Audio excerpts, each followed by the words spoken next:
Bonjour, je m'appelle Yann Piette, vous êtes sur l'Homme Expliqué et sur cette chaîne, comme son nom l'indique, on cherche à comprendre les hommes, à naviguer à travers les différentes problématiques de la vie amoureuse pour avoir une relation et une vie amoureuse plus épanouissante. Une des vidéos les plus regardées et les plus appréciées sur cette chaîne, c'est le top 10 de ce que les hommes adorent au lit. Si vous ne l'avez pas vu, je vous mettrai cette vidéo à la fin. Mais aujourd'hui, je vais faire l'exercice inverse en vous révélant ce que les hommes n'aiment pas au lit.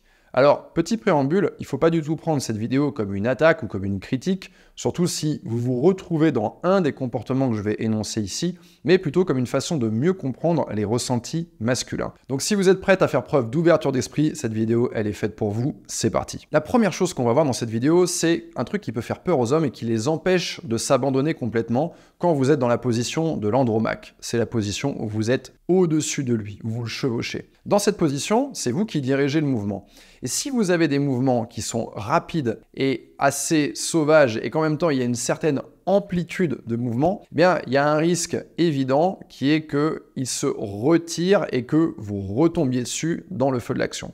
Et ça, c'est un truc auquel les hommes vont penser et qui va leur faire peur nécessairement puisqu'on imagine la douleur que ça peut provoquer. Et donc, ça va les empêcher vraiment de s'abandonner à fond dans cette position et de vraiment prendre du plaisir, ce qui est dommage parce que c'est une position qui en apporte énormément. Deuxième chose qu'on va voir dans cette vidéo, c'est la façon dont vous considérez son sexe. Imaginez que son sexe, c'est lui. Faites un parallèle direct. Donc, la façon dont vous le regardez, la façon dont vous l'appréciez, c'est comme si vous l'appréciez lui. Essayez de ne pas dissocier les deux. Un truc qui est difficile pour les hommes, c'est une femme qui va adorer son homme, mais qui va détester son sexe et qui va être en mode « Ok, j'ai envie de te faire l'amour, mais je veux pas vraiment regarder ton sexe, je l'aime pas trop, je suis un peu mal à l'aise avec, mets ça à l'intérieur et qu'on en finisse. » Non, il faut essayer de développer un véritable amour pour cette partie de son corps parce que c'est quelque chose qui va être hyper important pour lui. Troisième point, et on est toujours sur son sexe, c'est la façon dont vous allez le manipuler. Donc ici, l'idée c'est la même chose. Il peut y avoir certaines femmes qui vont considérer que voilà, le sexe masculin c'est une sorte d'outil, c'est pas vraiment vivant. Or, détrompez-vous, c'est très vivant,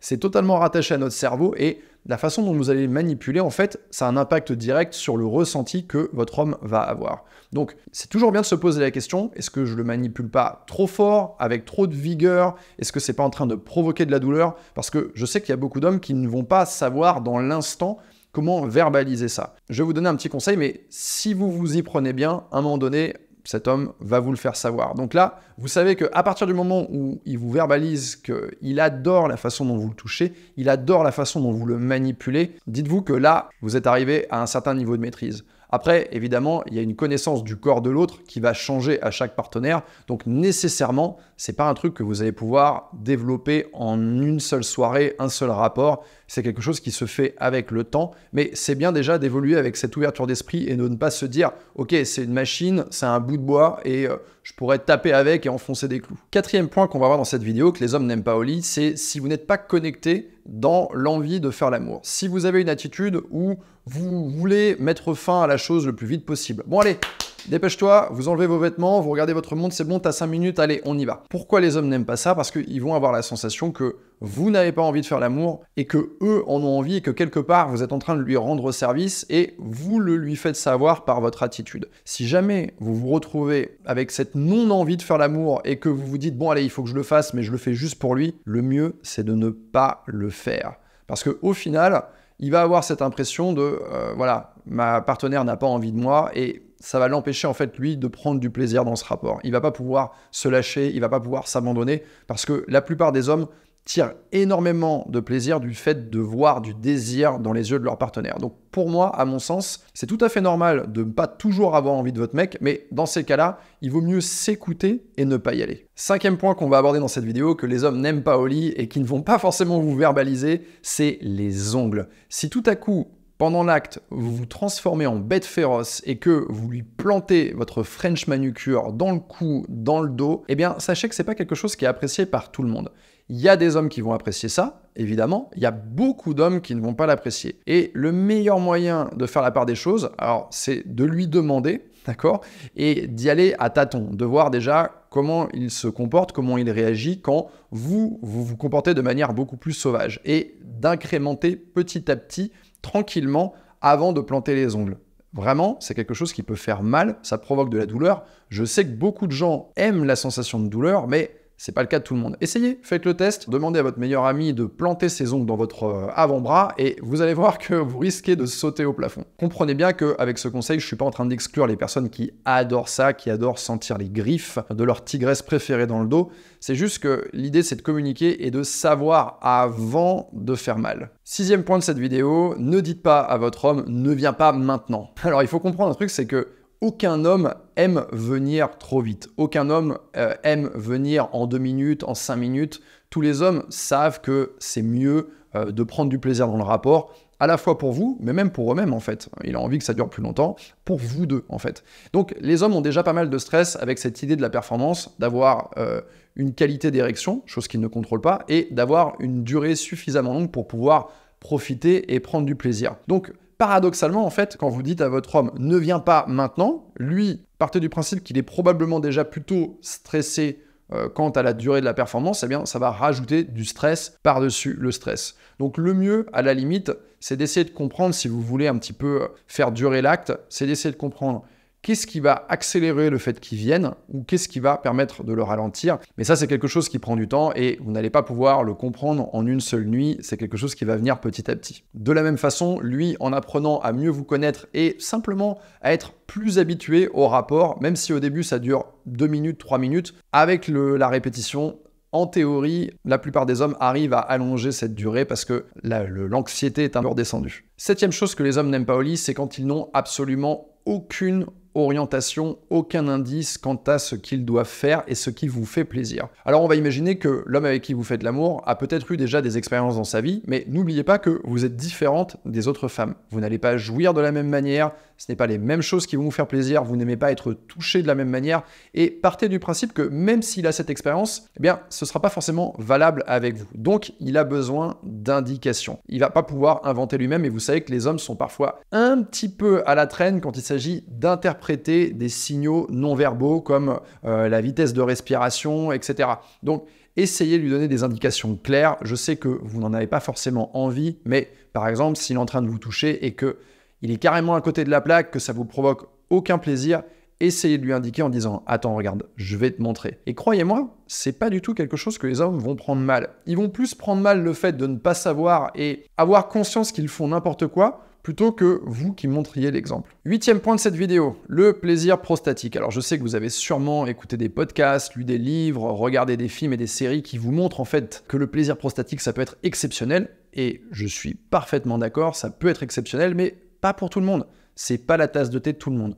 Donc forcément, si vous voulez explorer avec votre homme, eh bien il faut un minimum de communication. Alors ce que je dis là, c'est valable pour les hommes, mais c'est valable pour les femmes également, bien sûr. Parce que ma chaîne, je parle des hommes dessus, mais je pourrais dire exactement la même chose si je faisais une vidéo à destination des hommes. Vous n'allez pas explorer cette zone sans avoir discuté au préalable avec lui, c'est hyper important, parce que la première fois, c'est quelque chose qui peut surprendre, il faut être préparé, il faut savoir à quoi s'attendre. Donc franchement, discutez d'abord avec lui en dehors du lit de ce qu'il aime pas, ce qu'il a déjà testé dans sa vie, est-ce qu'il a déjà fait telle ou telle pratique, avant même de vous lancer dans cette exploration. C'est seulement quand vous en avez parlé, qu'il y a eu cette discussion préalable, puis qu'il y a eu une autre discussion le jour J, à savoir est-ce qu'on est prêt à le faire, qu'on peut commencer à s'aventurer. 9e point de cette vidéo. Ne faites pas semblant de jouir. C'est complètement contre-productif. C'est vraiment une idée reçue de se dire « oui, mais je fais ça pour lui faire plaisir, comme ça il est content ». Non, en fait, il est content s'il arrive à vous faire jouir. Ça va probablement demander du travail et de la communication, mais si cet homme-là a un minimum d'expérience et qu'il a déjà senti une femme jouir quand il était avec elle, eh bien, il va savoir que c'est de la simulation. Et donc, il va être doublement blessé. Blessé parce qu'il n'a pas réussi à vous faire jouir et à vous procurer du plaisir, et blessé parce qu'il sait que vous êtes en train de simuler et donc de lui mentir. Et c'est toujours très compliqué en fait quand on constate ça d'avoir une discussion derrière, parce qu'on sait que cette discussion elle va être problématique. Tu vois, de dire à une partenaire « non mais t'as simulé là », et elle de dire « bah non je te jure j'ai pas simulé », « ah mais si je te dis que t'as simulé », enfin personne n'a envie d'avoir ce type de discussion. Donc Tout simplement, il va le sentir au fond de lui et il n'en parlera pas. C'est ce qui va se passer dans la plupart des cas. Donc autant ne pas lui mentir et de lui faire savoir, en fait, là j'ai joui, là je n'ai pas joui. Et si je n'ai pas joui, il y a probablement un cheminement qui permettra d'arriver à ce point-là. Ce sera pas aujourd'hui, ce sera peut-être pas demain, ce sera peut-être pas dans 2 semaines, mais on va y arriver et on va prendre patience. Dernier point qu'on va voir dans cette vidéo, c'est quand la partenaire sort de la connexion sexuelle qu'elle a avec son amant, pour se concentrer sur elle-même et sur son corps et sur l'image qu'elle va dégager. Par exemple, tiens, est-ce que dans cette position, je suis pas un peu ridicule? Est-ce que ce petit pli sur le côté, ça m'enlève pas quelques points du point de vue physique? Non, en réalité, ne faites pas ça. Vous êtes tous les deux en train de prendre du plaisir. Vous devez au maximum rester dans cette connexion-là et c'est ça qui va lui faire plaisir. S'il voit que vous êtes distraite et que tout à coup vous pensez à vous, à la lumière sur votre peau, à voilà, est-ce que je me plais, est-ce que je me plais pas? En fait, il va comprendre que vous n'êtes plus dans le rapport avec lui. Vous êtes dans un rapport avec vous-même et l'image que vous dégagez pour vous-même. Parce que lui, c'est bon, il vous a déjà vu, il sait à quoi vous ressemblez, il est en train de prendre du plaisir avec vous. Donc le meilleur moyen pour que vous ressortiez de là avec une expérience vraiment très positive, c'est de vous abandonner complètement à ce plaisir et à cette connexion et de plus penser à ok, comment je suis, est-ce que ce poil là où il y a un petit bouton rouge, c'est pas quelque chose qui va le déranger? Non, ça ne va pas le déranger. Donc n'ayez pas peur, ne vous inquiétez pas, enlevez-vous cette charge mentale parce que de toute façon c'est quelque chose en fait qui va venir dégrader le ressenti par rapport à ce que vous êtes en train de vivre. On arrive à la fin de cette vidéo. Alors bien sûr, n'oubliez pas que cette vidéo n'a pas pour vocation de parler à la place de tous les hommes. Ce sont des recoupements de témoignages que j'ai pu faire au cours du temps, mais évidemment qu'il y a plein d'autres sujets à aborder sur la question. En tout cas, ces points-là sont des points qui sont revenus relativement souvent dans mes discussions avec mes clients masculins. Si vous avez apprécié la vidéo, n'oubliez pas de mettre un pouce vers le haut. Et si vous voulez voir d'autres vidéos sur ma chaîne, je ne parle pas que de sexualité, je parle également de rencontres, de célibat, de connexion, de communication, de séduction et de relations épanouies. Donc n'hésitez pas à aller faire votre petite exploration, à vous abonner. C'était Yann et je vous dis à très bientôt.